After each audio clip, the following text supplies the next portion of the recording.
रोजी रोटी। जब भी कोई किस्सा या कहानी सुनी जाती है या सुनाई जाती है तो उस हर किस्से कहानी में ज़्यादातर गलत मर्द ही निकलते हैं। औरतें तो बस जुल्म सह रही होती हैं। पर क्या ये सच है? कुछ हद तक, पर हमेशा नहीं। क्योंकि ऐसे कई घर हैं, आपके आसपास भी होंगे, जहां अत्याचार पुरुषों पर हो रहे हैं। ऐसा ही एक पुरुष था विवेक। ये कहानी शुरू होती है केतकी भवन से, जहां केतकी अपने पति, 2 बेटों, बेटी और बहू के साथ रहती थी। एक बड़ा सा भरा पूरा परिवार। सुबह के 8 बजे विवेक अपने कमरे में तैयार हो रहा था, तभी वहां वरुण आता है। भैया ज़रा 200 रुपये दो ना। अरे कल ही तो तूने मुझसे 500 रुपये लिए थे टीचर्स डे का बोलकर, अब किस बात के 200 रुपये? कॉलेज में पढ़ता हूँ मैं भैया, कोई बच्चा नहीं हूँ कि खाली जेब सभी के बीच चला जाऊँ। यहाँ सभी कैंटीन में जाते हैं तो मुझे भी जाना पड़ता है। पर हाँ, मैं खर्च नहीं करूँगा, पैसे जेब में होने चाहिए बस। अच्छा तो ये बोलना, ये ले 500 रुपये, अब इसे उड़ाने मत लगना। थैंक यू भैया। और अपने भाई से पैसे लेकर वरुण फौरन अपना बैग उठाकर कॉलेज के लिए निकल जाता है। तैयार होकर विवेक जैसे ही अपने कमरे से बाहर निकलता है, उसकी माँ उसे टोकते हुए कहती है, नहीं लेकर आया ना तू मेरी दवाइयाँ? अरे हाँ मम्मी, मैं तो भूल ही गया। आपने प्रिस्क्रिप्शन दी थी, पता नहीं मैंने कहाँ रख दी। मेरी जेब में रहती ना तो मुझे अच्छे से याद रहता। क्योंकि वो प्रिस्क्रिप्शन मेरे पास है, तू तो टेबल पर ही छोड़कर चला गया था। एक काम बोला था मैंने तुझे, वो भी तुझसे हुआ नहीं। मेरी बीपी की दवाइयाँ लानी थी, ऐसा तो नहीं है कि मैं तुझसे कोई गले का हार मंगवा रही थी। खैर तुझे क्या फ़र्क पड़ेगा, मैं तो ऐसे भी तेरे लिए बोझ हूँ ना, कल मरती आज मर जाऊँ। सास ससुर के ताने सुनकर बुरे से बुरी स्थिति से गुजरकर तुम लोगों को बड़ा किया, और आज तुम लोगों को मेरी दवाइयाँ भारी हो रही हैं। अरे नहीं नहीं मम्मी, आप गलत समझ रही हैं, ऐसा बिल्कुल नहीं है। वो क्या ना मेरे दिमाग से निकल गया, पता नहीं कैसे। ऐसे ही हमारे दिमाग से भी चीज़ें निकल जाती तो स्कूल के बाद तुम लोग कभी घर ही नहीं आ पाते। अरे रिस्पॉन्सिबिलिटी रखनी पड़ती है, चीज़ें दिमाग में रखनी पड़ती है। और हमारे आगे तो तुम 3 बच्चे थे, यहाँ तुम चारों के आगे बस हम दो को ही देखना है तुम्हें, और तुमसे वो भी नहीं हो रहा। आजकल के बच्चों को तो पीजी वाली लाइफ चाहिए, जब मन किया उठे, जब मन किया सोए, हाथ में लैपटॉप लेकर इधर उधर डोले, कॉफ़ी पी और सो गए।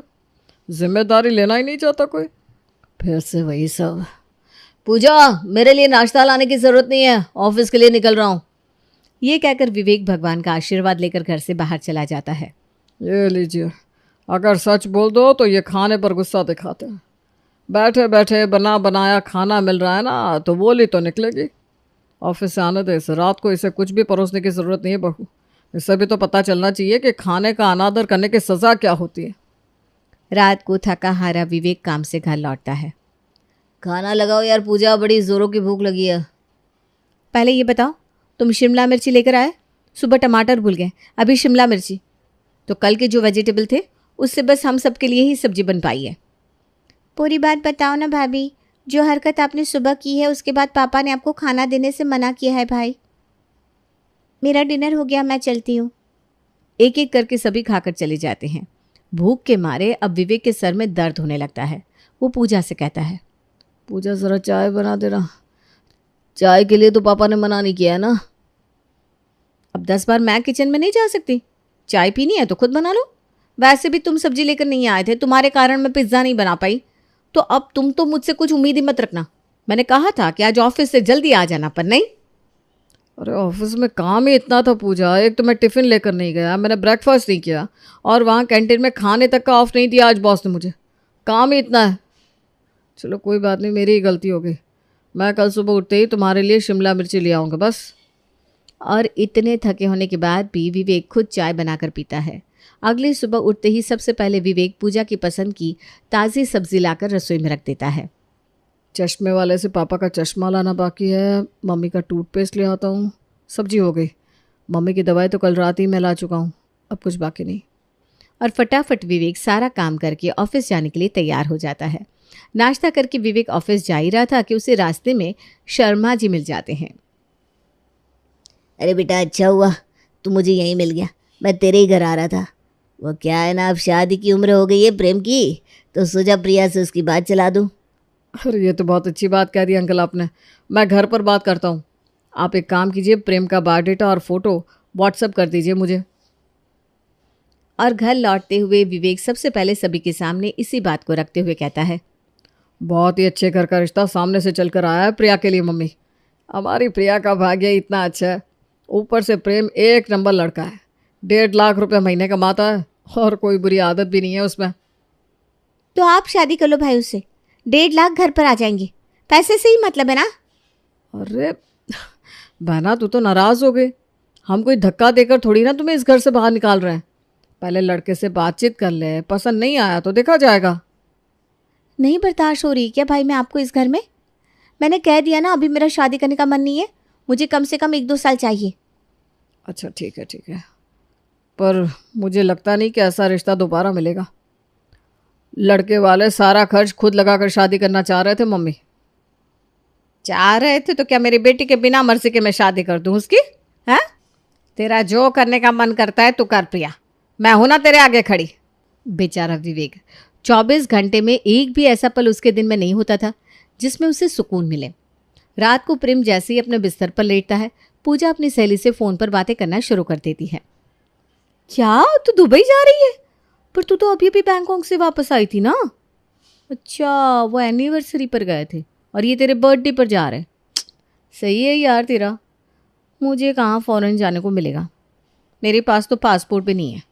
अरे मैं तो हनीमून पर भी गोवा गई थी। अरे मैं भी कहाँ तेरी किस्मत से अपनी किस्मत को जोड़ने लगी, सब भाग्य का खेल है। ये कहकर पूजा फ़ोन रख देती है। किसका फ़ोन था? ज़रा से शर्म नहीं आई ना, मुंह खोलकर पूछ लिया किसका फ़ोन था। अरे किसी का भी फ़ोन हो, काले कौवे का फ़ोन था। पर उसका जीवन तो देखो, क्लास में मेरे पीछे बैठती थी और मेरी कॉपी से देख देख कर लिखती थी, और आज कहाँ उसका जीवन अय्याशी में गुजर रहा है और कहाँ मैं ये चूल्हे चौके में फंस गई हूँ। अरे बाबू तो बताओ ना, कहाँ जाना है तुम्हें, क्या चाहिए, गुस्सा क्यों होती हो? और अपने फ़ोन को उठाकर पूजा एक फ़ोटो अपने पति को दिखाते हुए कहती है, मुझे ये चाहिए, देख लो विवेक, मुझे कुछ नहीं पता, ये डायमंड का सेट मुझे चाहिए चाहिए चाहिए। अगर ये सेट मुझे नहीं मिला तो कल से तुम मेरे साथ कमरे में नहीं सो रहे। अरे ये कैसे जिद है पूजा, अभी तो मैंने तुम्हें 2 लाख की ज्वेलरी बना कर दी थी ना, उसकी EMI भी अभी तक नहीं चुका पाया हूँ, और ऊपर से ये 2.5 लाख का सेट। हाँ तो सिर्फ 2.5 लाख का ही तो है, 2.5 करोड़ का नहीं है। और अगर औकात नहीं थी तो शादी नहीं करनी चाहिए थी। शादी की है तो पता होना चाहिए कि बीवी तो श्रृंगार करेगी ही, उसके खर्चे उठाने पड़ेंगे ही। बेचारा विवेक पूरी रात टेंशन से सो नहीं पाता। अगली सुबह, पूजा वो मेरी फाइल ढूंढो ना, मिल नहीं रही। देख नहीं रहे हो मैंने फेस पैक लगाया है? अब नेकलेस पहनने के लिए मुझे भी तो अप टू डेट रहना पड़ेगा ना। मुझे लगा था रात गई बात गई, पर ये तो रात गई बात गई वाली बात है ही नहीं। अब अच्छा ठीक है, मैं फाइल ढूंढता हूँ, पर टिफिन तो दे दो। कौन सा पेट है पता नहीं इनका, जो भरता ही नहीं। और गुस्से में पूजा किचन में जाती है और फ्रिज से ठंडी सब्जी और बासी 2 पराठे निकालकर टिफिन में पैक करके विवेक को पकड़ा देती है और फिर से शीशे के सामने बैठ जाती है। और हमेशा की तरह विवेक को बासी खाना लेकर ही ऑफिस के लिए निकलना पड़ता है। ऑफिस में विवेक अपने कलीग मिहिर से बात करते हुए कहता है, ब्रो तू ज़रा मेरी हेल्प कर सकता है क्या? मुझे ना 2 लाख के अराउंड अमाउंट की ज़रूरत थी। भाई पहले ही तूने मुझसे जो पैसे लिए थे अब तक नहीं चुकाया है, और अब फिर से 2 लाख की डिमांड कर रहा है। सॉरी ब्रो, और मुझसे क्या ऑफिस में ऐसा कोई नहीं बचा जिससे तूने पैसे उधार ना लिया हो। अब ऐसे क्रेडिट वाले की हेल्प करने का रिस्क ले भी कौन? वैसे ये पैसे भी तो अपने घर के किसी मेंबर की ख्वाहिश पूरी करने के लिए ले रहा होगा ना। अरे bro, when will you understand? कोई 8-10 लाख की सैलरी नहीं है तेरी। घर वालों को बोल मेरी इतनी औकात है, इससे ज़्यादा मैं तुम लोगों पर खर्च नहीं कर सकता। मिहिर और विवेक आपस में बात कर ही रहे होते हैं, तभी वहाँ ऑफिस के बॉस आते हैं और इस बात को सुन लेते हैं। Vivek, come in my cabin right now. Vivek अपने बॉस के कैबिन में जाता है। तुम्हें समझ में भी आ रहा है तुम क्या कर रहे हो? पुराने एम्प्लॉय हो तुम, मेरे छोटे भाई की तरह मानता हूँ मैं तुम्हें, इसीलिए सलाह देता हूँ ज़रा खुद के बारे में भी सोचो। तुम्हारी आँख के नीचे गड्ढे पड़ चुके हैं, दिन रात काम करते हो तुम। पर सर पैसे भी तो ज़रूरी है ना। आप अगर मुझे कोई आउटसोर्स का एक्स्ट्रा काम दे सकते हैं तो वो मैं रात को कर लूँगा। आई नीड मनी सर, मुझे अभी कुछ पैसे चाहिए, मैं ध्यान रख लूँगा खुद का। ठीक है, आज रात से ही 10 बजे से सुबह 4 बजे तक की एक शिफ्ट तुम ले लो, और ये लो 50,000 रुपये। आई होप इससे तुम्हारी कुछ हेल्प हो पाए। इसी तरह दिन बीतते जाते हैं। विवेक दिन रात पैसे कमाने में लगा रहता है। इसके अलावा घर का राशन लाना, माँ की दवाई लाना, पापा के शौक पूरे करना, बहन को घुमाना फिराना, ये सब कुछ विवेक अकेला ही करता है। पर नहीं किसी को उसकी पसंद नापसंद, उसके शौक की फिक्र होती और ना ही उसकी तबीयत की। एक सुबह, विवेक जरा 50,000 दे तो। जी पापा अभी ला। पैसे निकाल रहा है तो मुझे भी ज़रा 10,000 दे दे, मुझे किटी में भरना है। यहाँ विवेक का जीवन खुद किस्तों पर चल रहा था, पर उसके घर वालों के शौक रईसों से कम नहीं थे। मुरारी पैसे लेकर समाज की कमेटी के पास जाता है और वहाँ 10,000 निकाल कर दान कर देता है। ये तो विवेक के पिताजी है। एक कंपनी का बॉस होकर मैं यहाँ 500 रुपये दे रहा हूँ और अंकल जी 10,000 रुपये दे रहे हैं। अब समझ में आ रहा है कि विवेक के सारे पैसे जाते कहाँ हैं। और ऑफिस पहुंचते ही बॉस ने विवेक को इस बारे में बताते हुए कहा, मेरे नज़र के सामने जो है बस वही बता रहा हूँ। दाना करते भी 8 से 10 की लोन की EMI भरते हो तुम। उसके बाद भी तुम्हारे पापा यहाँ हर जगह 10-10 हज़ार रुपये दान कर रहे हैं। अरे भाई, इस तरह से पैसे लुटाओगे तो तुम्हें सड़क पर आने में वक्त नहीं लगेगा। बच्चे नहीं हो तुम कि मैं तुम्हें रोज़ रोज़ बताऊँगा। विवेक, इतना अच्छा बनने की कोई ज़रूरत नहीं है। तुम्हें कोई ट्रॉफ़ी नहीं देने वाला, पर तुम्हें तो ट्रॉफ़ी मिल ही जा रही है सबको खुश करके। तो बाहर बैठे अपने कलीग्स को भी खुश कर लो, क्योंकि आज सभी मिलकर तुमसे पैसे मांगने वाला है। क्या? ऐसा मत कहिए सर, मैं एक साथ सभी को पैसे कैसे दूंगा? वो तो मुझे नहीं पता। You can go now. और जैसे ही विवेक अपने बॉस के कैबिन से बाहर निकलता है, सभी के सभी उस पर टूट पड़ते हैं। अब तो मुझे लगता है तूने सोच लिया है कि हमारे पैसे डकार कर यहाँ से भाग जाएगा। अरे मैं तुम्हारे 1 लाख रुपए लेकर कहाँ भागूंगा? तुम ही बताओ प्रेम। मेरा घर यहीं है, मेरा परिवार यहीं है, मैं कैसे भाग सकता हूँ भाई? तुम तो मुझे अच्छे से जानते हो। प्रेम से 1 लाख लिए थे तूने और बाकी सबसे किसी से 10,000, किसी से 20, किसी से 2 लाख, किसी से 4 लाख, कुल मिलाकर 15 लाख रुपए हो रहा है। 15 लाख रुपए लेकर तो तुम भाग सकते हो ना? अरे क्या बोल रहा है Mir? Please guys try to understand. मैं तुम सबके पैसे दे दूंगा। दे दूंगा नहीं, तुम्हें अब देने पड़ेंगे और तुम्हारे पास 15 दिन है। इस 15 दिन में हम सबके 15 लाख रुपए दे दो, वरना 2 जोड़ी कपड़े पैक कर लो और जेल में बैठकर आराम से ऑफिस का प्रेजेंटेशन जमा करना। अरे कहाँ से लाऊंगा पैसे? कैसे होगा ये सब? एक बार में 15 लाख रुपए जैसी मोटी रकम एक ऑफिस में काम करने वाला लड़का लाता भी तो कैसे? विवेक पसीने पसीने हो जाता है और हर तरफ दिमाग लगाना शुरू कर देता है कि कहाँ से वो 15 लाख रुपए लाए। रात को जैसे ही वो घर पहुंचता है, देखता है कि उसके घर में कार खरीदने पर डिस्कशन हो रहा है। कार ले रहे पापा आप? हाँ क्यों भैया, नहीं ले सकते क्या कार हम? और वैसे कार पापा नहीं ले रहे, मम्मी ले रही है, वो भी मेरे लिए। अब रोज कॉलेज टैक्सी में जा जाकर मैं तो परेशान हो गया हूँ। कितनी इंसल्ट होती है मेरी, क्या बताऊँ। अरे ऐसे क्या देख रहा है? तुझसे नहीं मांग रही हूँ पैसे मैं। मेरी एक FD मैच्योर हो गई है तो 7-8 लाख रुपए आने वाले हैं, तो सोचा वरुण के लिए कार ले लूँ। अगर ऊपर से कुछ पैसों की ज़रूरत पड़ेगी तो मैं तुझे बता दूंगी।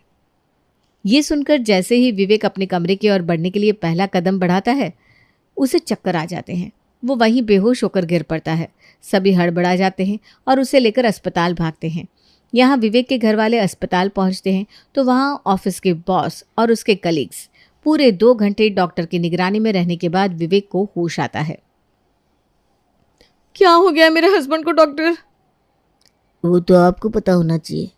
32 साल की उम्र में लड़के को इतनी सारी बीमारियां हो रखी है। BP है, शुगर है, हार्ट रेट भी कुछ सही नहीं है। इसे इतना स्ट्रेस किस बात का है? अभी तो चीज़ें संभल जाएगी, पर अगर यही स्ट्रेस लेवल विवेक का आगे भी रहा तो फिर हम कुछ नहीं कर पाएंगे। आप लोग चुप क्यों हो? और आप लोगों के माथे पर यह सिकन कैसे? आप लोगों को तो खुश होना चाहिए ना कि आप लोगों की सारी इच्छाएं पूरी हो रही हैं। आज आपके बेटे की यह हालत ना आपके कारण हुई है। छोटा भाई हो या बहन, बीवी हो या माँ बाप, सभी को बस अपने काम की पड़ी थी। किसी को अपना काम करवाना था तो किसी को पैसे निकलवाने थे। पर किस समय विवेक पर क्या गुजर रही है किसी ने नहीं पूछा। ऑफिस के चपरासी तक से विवेक ने उधार ले रखा है, फिर भी उसके खर्चे पूरे नहीं हो पा रहे थे। वो खुद तो फटे हुए जूते पहनकर ऑफिस आता है, पर आप सबकी ज़रूरतें पूरी करता है, और आप में से किसी ने भी उसकी नहीं सोची। हे भगवान, ये कितनी बड़ी गलती हो गई मुझसे। मैं अपने बेटे का दुख नहीं समझ पाई। इस गलती के लिए भगवान भी मुझे माफ़ नहीं करेगा। वरुण, कल मेरी एफडी से जो 7-8 लाख रुपए आने वाले हैं, तू विवेक को दे देना। उन पैसों से उसकी थोड़ी तो मदद हो जाएगी। और बाकी के पैसे मम्मी जी मैं अपनी ज्वेलरी गिरवी रख देती हूँ। उसकी ज़रूरत नहीं पड़ेगी, मैं सब देख लूँगा। मुझे पता था कि विवेक को ये दिन कभी ना कभी तो देखना ही पड़ेगा, इसीलिए मैं उसके पीएफ में ज़्यादा पैसे कटवाता था। अब वो पीएफ ही उसकी मदद करेगा और बाकी बचे लोगों के उधार चुक जाएंगे। और इस इंसिडेंट के बाद सभी को समझ में आ जाता है कि वो क्या कर रहे थे।